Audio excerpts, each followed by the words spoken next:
Hi, I'm your host, Larissa Werstiak. Through this podcast, I aim to empower and inspire jewelry entrepreneurs and professionals so they can thrive while adding more beauty to the world. I'm passionate about digital marketing for jewelry brands, and I'm excited to share my passion with you. As we all know, jewelry is joy, so I'll gladly seize any opportunity to talk about it. This is episode 175, and today I'm going to share my interview with Kasey Luck, founder and CEO of Luck & Co., an agency that helps 7- and 8-figure e-commerce brands maximize their email and SMS revenue. Kasey and her team frequently double the email and SMS revenue of the brands they work with. What's their secret? A combination of a customer-centric approach, being good with numbers, and having fun with content. Kasey's writing on email marketing has been published in the Huffington Post and Growth Hackers. In this episode, Kasey and I chat about the role of email marketing in a comprehensive digital marketing strategy, how often jewelry brands should be sending emails, the top tips for growing an email list, including whether or not giveaways work, tips for email automation, how SMS can complement email marketing, and more. But before we get to the solid gold of this episode, I'd like to take a moment to remind you that this podcast has both an audio and video component. So you can either listen on your favorite podcast platform or watch on YouTube by searching Joy Joya. I love creating this content as my act of service to you, my awesome listeners, and you can support the podcast for free by taking the time not only to subscribe, but also to leave a rating and review on iTunes, which helps other jewelry dreamers find it too. I will be taking off next week for the Memorial Day holiday, so there won't be a new episode, but don't worry, I will be back the following week with some brand new content. In this segment of the podcast, I give out my Sparkle Award for the week. During this segment, I highlight a jewelry brand that's impressing me with their marketing. The Sparkle Award is also interactive, so you can visit sparkleaward.com to nominate a jewelry brand that's inspiring you these days. I might feature your submission on a future podcast episode. This week's Sparkle Award goes to Graph. I read in the Rob Report that the jewelry brand will be releasing their new high jewelry collection called Graph Fabulous, and it features the most high jewelry pieces the brand has ever introduced at one time. The marketing aspect I love about this new collection is that all the pieces are inspired by women of ancient mythology. One example is a piece called Goddess of the Sun, and it's a necklace featuring more than 73 carats of pear-shaped yellow diamonds and 74.52 carats of pear-shaped white diamonds with a more than 22 carat pear-shaped yellow diamond drop. So Graph has hired 3 models, American-born Grace Elizabeth, French-born Aya Jones, and Kun Yi, who hails from China, and portrayed them as legendary women in ancient mythology. I love the empowering story behind these exquisite jewels. In a statement provided to the Rob Report, the brand says, quote, "The campaign will unfold as a 6-part odyssey. The legend of mermaids is our first chapter. These are storytelling jewels. Each chapter draws inspiration from powerful women of ancient mythology, retold by our 3 contemporary Graph goddesses." As I mentioned, you can visit sparkleaward.com to nominate a jewelry brand that's inspiring you these days, and I might feature your submission on a future podcast episode. Let's discuss some recent news related to jewelry or marketing. Each week, I share my thoughts about 3 relevant articles, and you can get those links by visiting joyjoya.com/signup. Once you're on the VIP list, you'll receive our weekly digest filled with new episode announcements. The first article is from JCK, and it's all about Pinterest's top wedding trends for 2022. If you haven't heard, this year is the year for weddings, as we're expected to see a boom in wedding ceremonies and celebrations. So what are Pinterest's top wedding trends for 22? And maybe there's a way you can perhaps incorporate these trends into your own marketing. And you definitely want to listen to the last episode, 174, for tips on incorporating trends. Definitely, these trends are straying away from more traditional themes, and they include things like incorporating black. So, some popular Pinterest searches were black dress wedding party, goth wedding decorations, black glam nails, black wedding ideas, and search for black wedding cakes went up by 94%. Another top trend for weddings this year is definitely pearls. So some searches on Pinterest were pearl wedding veil, pearl wedding dress. And apart from black and pearls, and apart from black, we're seeing other wedding color themes like red and black wedding theme, black boho wedding dress, sage green, and black wedding. So perhaps that might give you some ideas to merchandise your jewelry for the busy wedding season ahead. The next article comes from culturehub.com and it's called A Jacob & Co. Metaverse Exists? The Beautiful World of Crypto and Jewelry. Jacob & Co. has tapped into the metaverse by launching their Astronomia Metaverso collection, and it includes 8 limited edition designs inspired by Earth's solar system, 5 physical watch designs, and 3 digital-only designs. Jacob & Company has crafted the first luxury watch NFT metaverse project of its kind. The crypto-inspired watches are expected to be released in 2023. I was mostly interested in this article because when I chatted with Benjamin Smithy at the end of last year, check out that episode of the podcast, we chatted a little bit about NFTs and the potential that they have in the jewelry industry. So it's kind of cool to see that brands are doing something with them. And then finally, my last article is actually 2 articles that I'm mashing up together. One from Women's Wear Daily about the pastel hue trend, and another one from fashionunited.uk about fall-winter 2022 jewelry trends. And let's talk about what those are. So Women's Wear Daily says that pastel hues are having a moment on the runway, and several designers during fall-winter 2022 runway season accessorized their looks with crystal, diamante, and lucite jewelry, and including jewelry made from acrylic resin. For example, some designers include Miu Miu, sheer dresses with sequins and crystals accessorized with leather and crystal chokers and cuffs, leg warmers, and ballet slippers.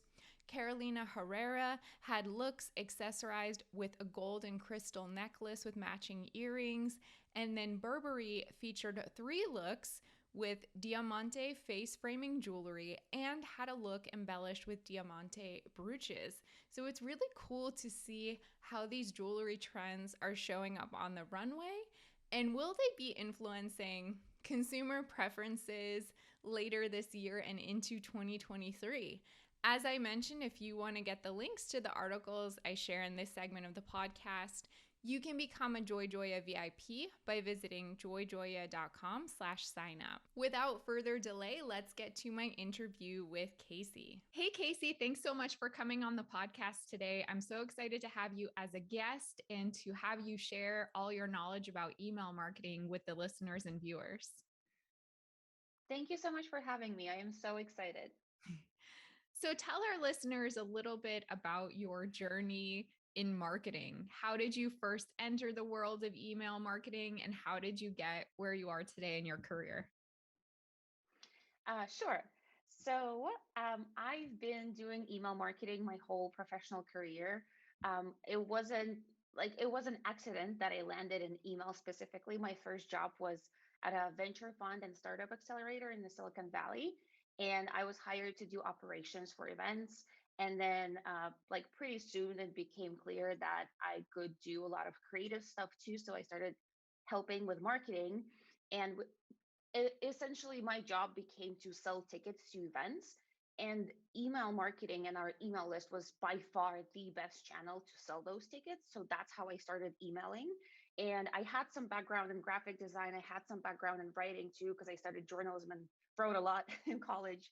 And so it all kind of came together. And then I also did a business major in college as well. And I honestly think that marketing is like this perfect um, field for somebody who studied both journalism and mass communications and business and has an interest in both. And I kind of carried on with email like as I went on to other jobs.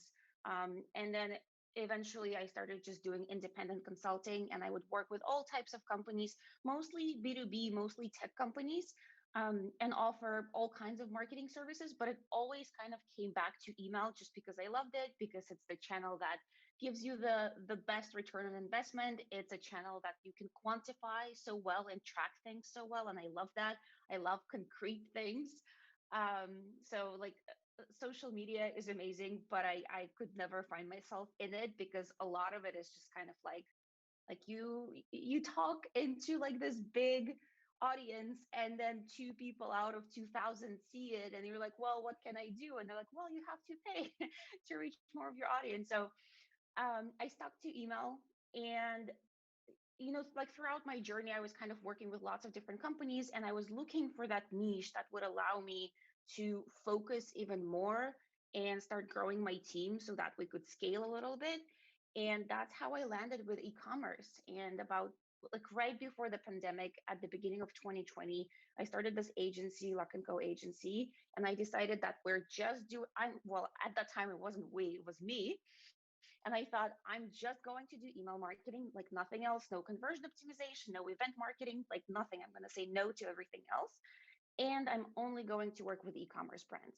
And the way I define e-commerce brands is independent uh, shops, mostly on Shopify, but like on their own shopping platform with their own website. So I don't really work with normally with brands that are in marketplaces, because doing email there is harder because you don't own your customers' data. So I said, just e-commerce, just email marketing. Let's see how it goes. And it went really, really well. I also got lucky because it was the pandemic. And as a lot of the businesses struggled, e-commerce was actually that one industry that really grew during the pandemic. And all of the Shopify store owners had their best year in 2020 and 2021. So that was really great for me. And then I started growing my team. And at the end of the first year, I think we were about 5 or 6 people. Now we're about 9 people. And just keep going at it. We added SMS marketing to our mix, but we still just do email and SMS, still just do it for e-commerce, and we like it a lot. That's amazing. So really the right place, right time for you, it sounds like. Yeah, definitely. I got So lucky. within e-commerce, are you just working with product-based businesses or is it service-based or a mix of both? It's definitely all product-based businesses, physical Awesome. products sold online. So for our listeners, can you put email marketing quote unquote in its place? Why does email matter and what role can it play in like a greater digital marketing strategy? Yeah, that's actually a great question. I feel like there are two like polar opposite views or voices online in the marketing field, and one is like email is dead, uh, like it's not worth it. Like who opens emails, who reads emails anymore? And then there's another camp that says email is your like best performing channel. Like you have to do email. Email is everything. Focus on email. Like that's it. That's the thing. And then most store owners are like they feel disoriented and lost between those two uh, kind of camps of thought. And the truth is, email is definitely not dead. Um, it's true that open rates have gone down, and it is harder to get people's attention as is on all of the other channels. But people are opening emails. They do click on emails, and they buy through emails. I know because like our team sends, I God knows how many emails every day, reaching probably millions of recipients every day. Um, at the same time, if you are like a super small brand just starting out, um, you put together your store, and then you think, what should I focus on next? What should be my first kind of marketing strategy? Email marketing should definitely come in early, but it's not the first thing that you should focus on, because the first thing that's going to kind of make or break your business is traffic. You need people in your store. And in fact, you can't even build your email list if you don't have traffic. And solving the traffic challenge nowadays is not that easy. So I would recommend all new store owners to focus on that first. And as soon as you solve that, then start thinking about email marketing and start thinking about how can I convert those visitors not only into customers, but also into subscribers on my list, and then continue engaging with them on my I- list. Is there like a magic number? So, say the scenario you just described, and a person's like, okay, so I'm not going to focus on email marketing first. I'm going to focus on traffic, on building my list. Is there like a magic number for a list that someone should be shooting for in order to kind of like start that momentum with email marketing? What do you think about that? Um, it's not really the size of your list. I would say that when you're in a place, when you get consistent traffic and you know how you're doing that, it like meaning, for example, you get 5,000 views on your website per month, and you know exactly where those views are coming from. You know how you engineered that. That's how you know you'll continue having 5,000 views every single month, or you'll grow it because you have ideas for how to grow it. So you feel comfortable that, like that traffic is not going to disappear tomorrow. Like that's a very good place to start focusing on email automations, on email campaigns and stuff like that. So, what are your top tips for growing an email list? Like, say someone is starting to get that traffic. Now, one of the biggest questions I get from clients, people I talk to in the industry is like, okay, people are coming to my website, but how do I actually get them to sign up for my emails? Yeah, the best way to grow your email list is to have a pop-up or an email form on your website. And it's a very trite answer. I feel like of course you need to have an opt-in form on your site, but the truth is that is the most effective way to grow your email list, because like at the end of the day, you don't just want to grow your email list like just with any types of people. You want to grow it with people who will eventually buy your product.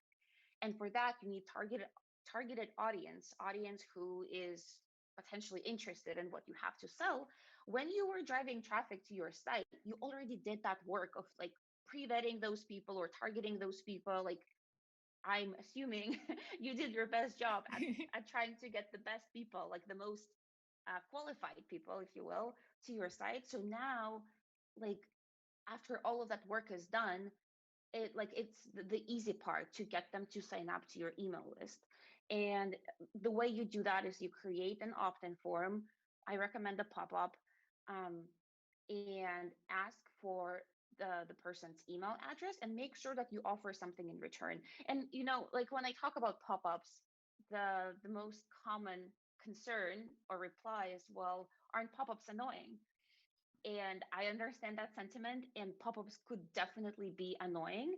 But if they are timed well and if they offer value, and if you show them to the right people, and we just talked about having the right people on your site, then they're not annoying. Because if the person came to your site, they're already interested in your products, like they've seen them in ads or in your social media.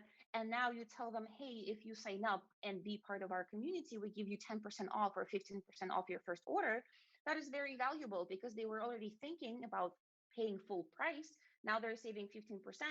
Like that's really valuable to them. And then make sure that you show it at the right time, so don't like bombard them with the pop-up as soon as they land on your site. Time that well. We find that about 5-second delay upon page load tends to perform the best. And then if it's a desktop pop-up, exit intent is also really good. That means that your browser or your pop-up platform recognizes when a person is about to exit the page, and that's when the pop-up shows up. So do that. Follow that up with a good welcome email that actually delivers the discount code, talks about your products, presents your bestseller. If you have bundles, I really recommend putting bundles into your welcome email. That tends to increase the revenue and average order value from that email, like in 2x, 3x. I would just focus on that. And like to give you to give listeners some benchmarks, an industry average pop-up conversion rate or pop-up submit rate is about 3%. So strive towards 3%. I would say it's it's very, very possible to do much better than 3%. So if your pop-up is converting at 5%, 6%, 8%, that's really, really, really good. But make sure that you're at least at 3%. And that should be your first goal. And then from there, you can optimize your pop-up, or you can think about other ways to grow your email list, which we can also talk about. But the pop-up and the opt-in form on your site should be the primary thing. Those are great tips. And I think sharing the benchmark is an eye opener for a lot of people because 3%, that's such a small number. But to know that that's kind of like the average is, I think, reassuring to independent brands who maybe think, ugh, is my pop up too annoying? Like, why aren't people signing up? Well, the truth is, it's going to be a very small percentage. And you kind of want it to be that way because you only want the most qualified people to be signing up for that list. So it's almost a little bit of like a gatekeeper, if you will. For sure, that too, definitely. So you mentioned briefly in what you just said, the welcome email and including product bundles in there. I think that's a good segue to talk about automation since the welcome email is an automated triggered email. So how should the listeners, jewelry brands be thinking about email automation and why does it matter? Well, email automation matters because by default, by default and by definition, it's automated, which means it's triggered by events that are happening on your website. For example, a person filled out that opt-in form, signed up, signed up for your list, that triggers the welcome message or the welcome flow. Or they started a checkout on your website, that's an event that triggers an abandoned checkout flow. Because those flow series emails are triggered and automated, they are much more timely, and they're a lot, they tend to be, because of their nature, a lot more personalized, and a lot more valuable to the recipient. And of course, because of all of those factors, those emails convert really, really well.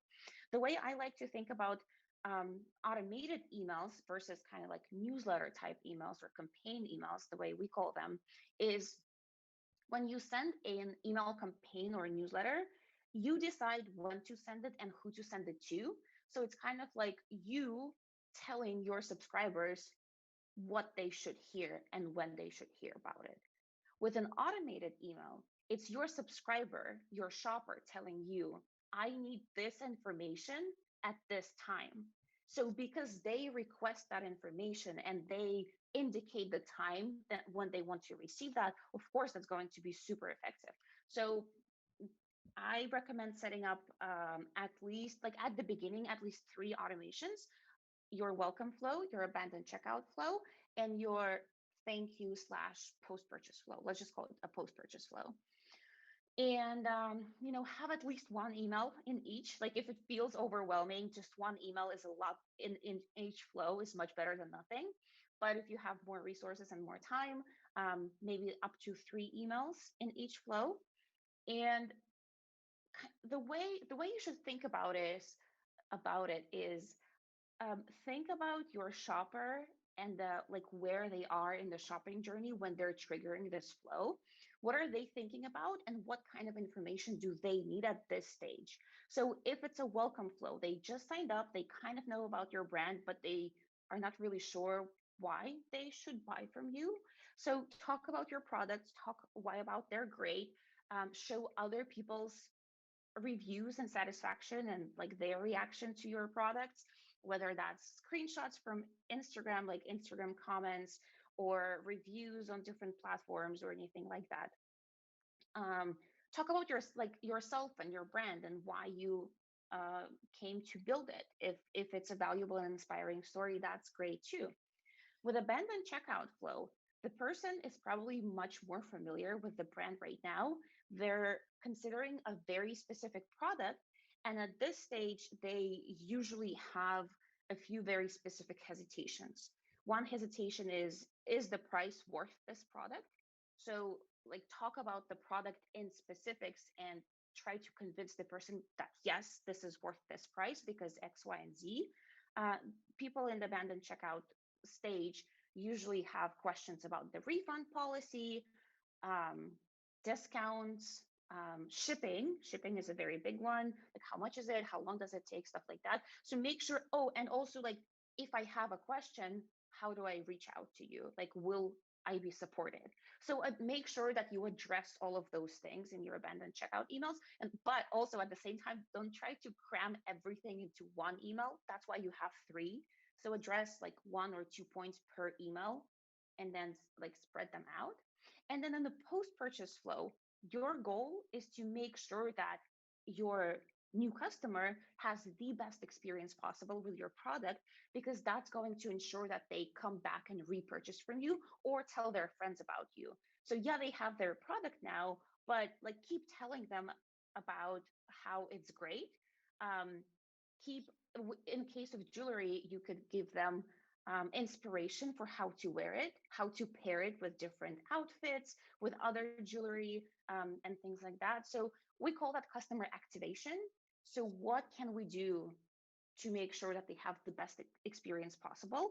And then if it's applicable to your brand and if you have more products, show them other products that they might like too, and make it easy for them to come back and purchase from you again.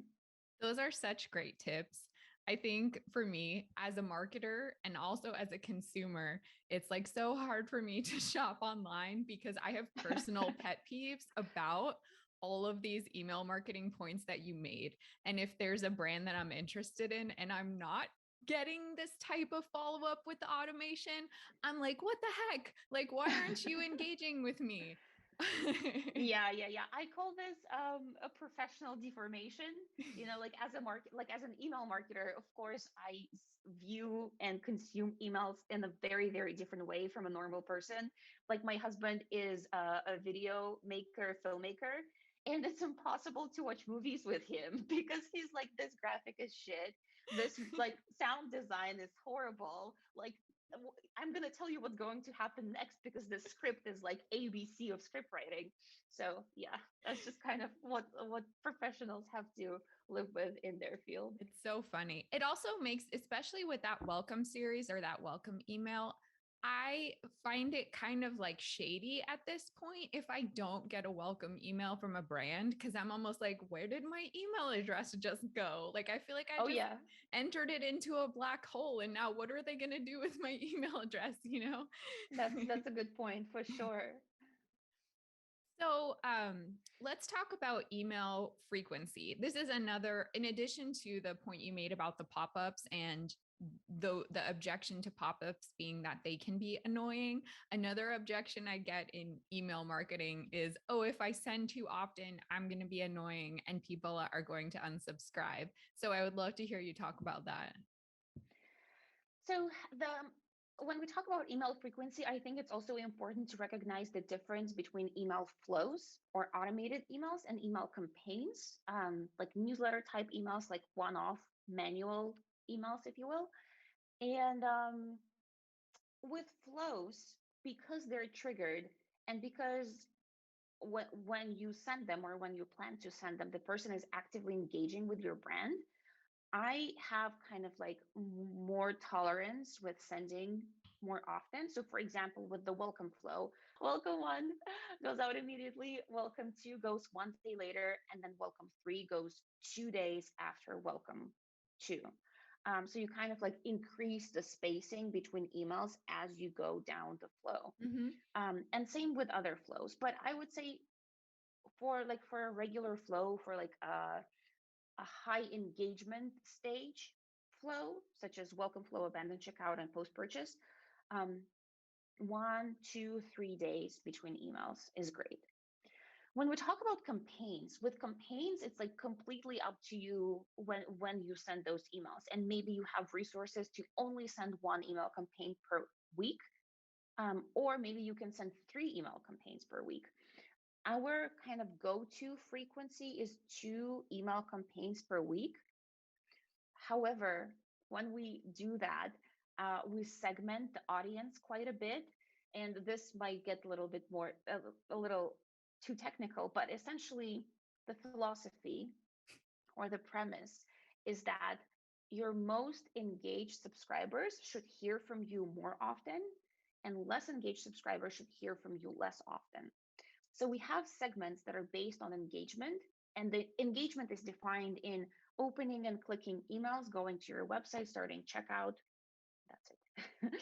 um, and yeah, we produce and send 2 emails per week, but it doesn't mean that everybody on your list receives 2 emails per week. Your most engaged people will receive 2 emails per week, but your less engaged people will only receive maybe like 2 emails per month.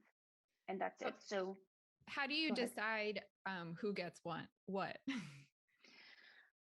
Usually, if it's a sale, your less engaged subscriber will want to hear about the sale. So when we plan the calendar for the whole month, we see like, do we have any promotion emails, like the emails where we include a discount or a sale? If so, those will go out to a wider audience, which includes both engaged and unengaged people. And then emails that are more focused on features or benefits or highlighting our community or things like that, those emails will only go to the most engaged people because they care about that and they want to hear about that.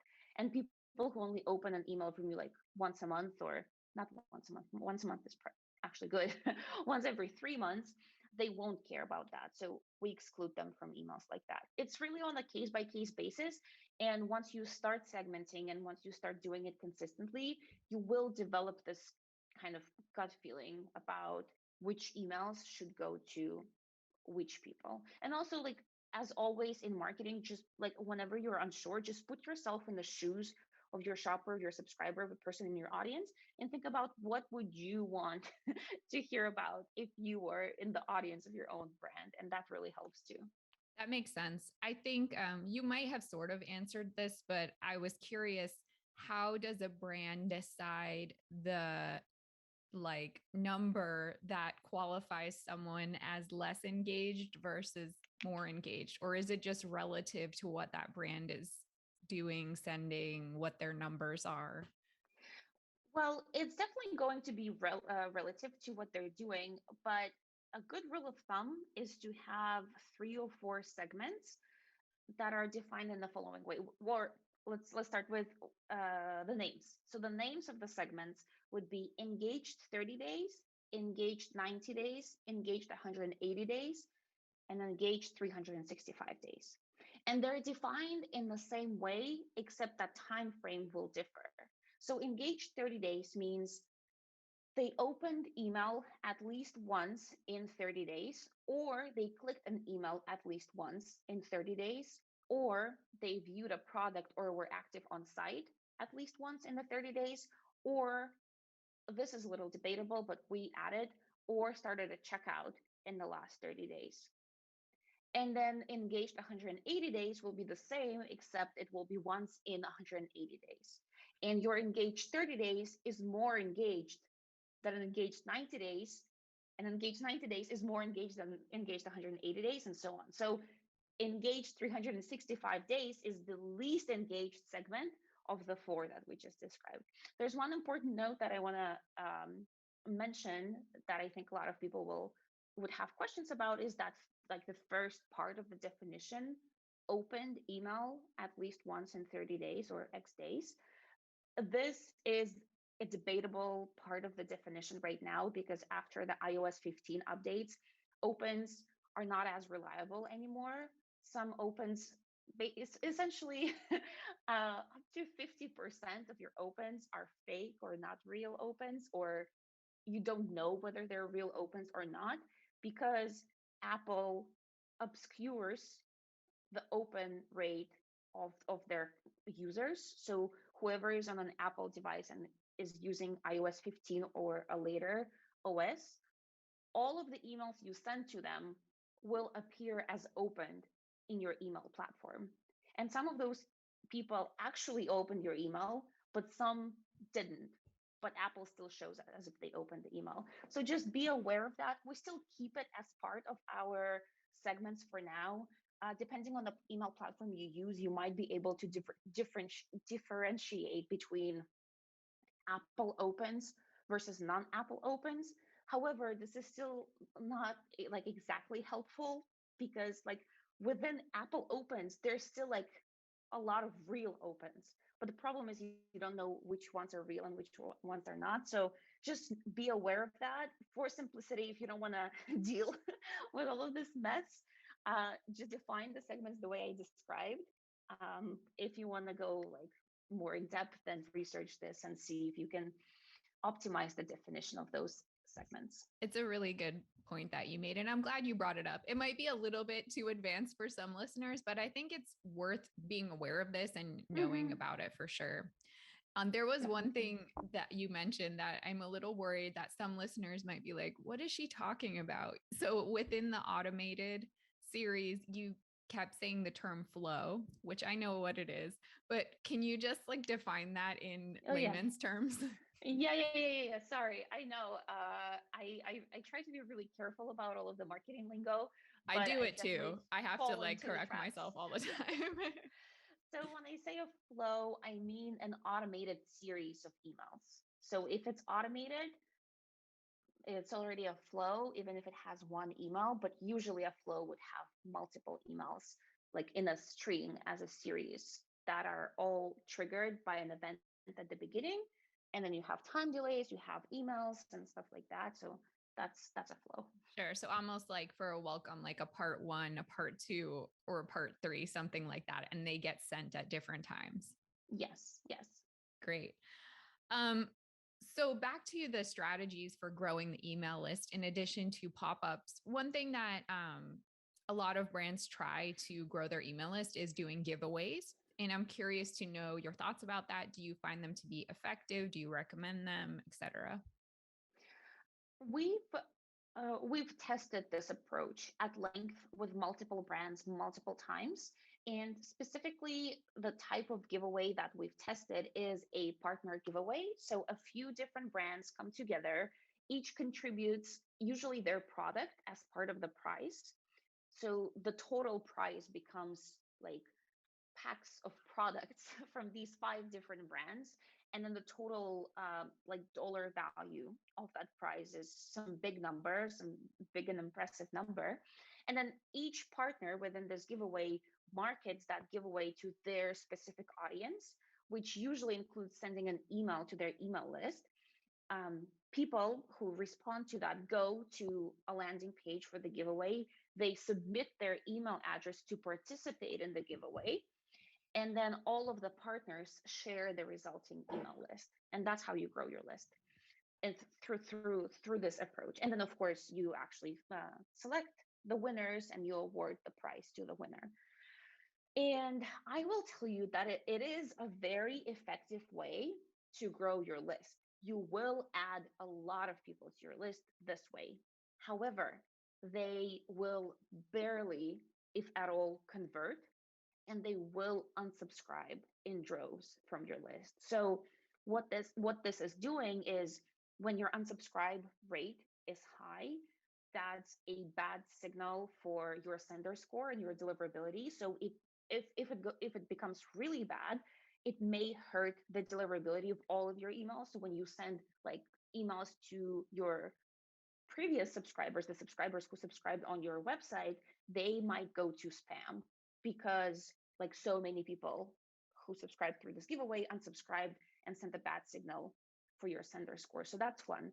So like you are actually putting yourself at risk, and maybe this would have been justified if you actually made revenue and turned those new subscribers into customers. But in our experience, like I don't know how we've done this like many times, like not 5, 10, or 15 across a few different brands, and like none of those people convert. For like, to give you an example or a case study, a welcome email one, for like a regular welcome flow, when you get people through your pop-up and then they receive the welcome email, that email usually converts at about 5 to 10 to 15%. So 5 to 15% of people who are receiving welcome email one convert into a customer. The same email, well, it will be optimized a little bit to kind of acknowledge where people are coming from and that they're coming from the giveaway. But the welcome email for people coming from a giveaway will convert at 0.1%. Oh my goodness. So 15% versus zero point 0.1. And we just decided that it's not worth the effort. It actually might hurt us more than help us. So specifically for growing your list, I definitely not recommend this approach. It might be different for social media because some giveaways they just focus on social media and brands kind of exchange their followship. Uh, on Instagram, for example, and maybe that's a good way. I'm not as familiar, and maybe actually the way to do it would be to focus on social media. And then once you gain those new followers, try to engage them through stories, through posts, and drive them to your email list. And then that, like, those subscribers will be really valuable and they will convert. But if you just kind of like add all of the giveaway people who subscribe just to get the free stuff, they don't want to pay. Those are great insights. And I'm glad that you shared the case study so that the numbers can really illustrate what you're talking about here. Oh yeah, yeah. When we saw those numbers, and it's like it's so tempting because you'll add like 5,000 people to your list from one giveaway if it's like a larger giveaway. But at this point, we just know like that they won't convert, we'll get high unsubscribe rate, and it's a lot of effort to like participate in the giveaway and coordinate all of that stuff and then import people and edit your welcome flow to make sense for these people who are coming from the giveaway and then analyze stuff. So you're also paying for that in whatever that's your time or your team's time or your team's salary. So it's just a big expense at the end of the day. Definitely. So, I want to talk a little bit also about SMS marketing since your agency offers that alongside email. So, how does SMS relate to email? How do they work together? And why should a brand consider adding it to the mix? Yeah, SMS marketing is a somewhat newer sidekick to email, in my opinion. I think email and SMS marketing, they really do work well together. And the way I see SMS marketing, or the way we position it as a channel within the brands that we work with, is SMS is an even more personal channel than email. It's a two-way street. It's personal, it's one-to-one, as opposed to social media when it's like one too many and everybody's together. And this is very personal. This is one-to-one, and you can easily reply to the brand and kind of be on short terms with the brand and with the founders, if you address your SMS messages from the founders. And then the positioning is also, when you're on the SMS list, you get first access, early access to all of the cool stuff. So if we have a new product launch, you're the one to hear about it first when you're on the SMS list. If we have a sale, you will get it 1 day earlier or 2 days earlier, or you will get a bigger discount, or you will get discounts that SMS exclusive and email subscribers don't get them, or social media um, people, followers don't get them. So that's the positioning. And then the way you should think about it is, um, it is a channel for your super fans.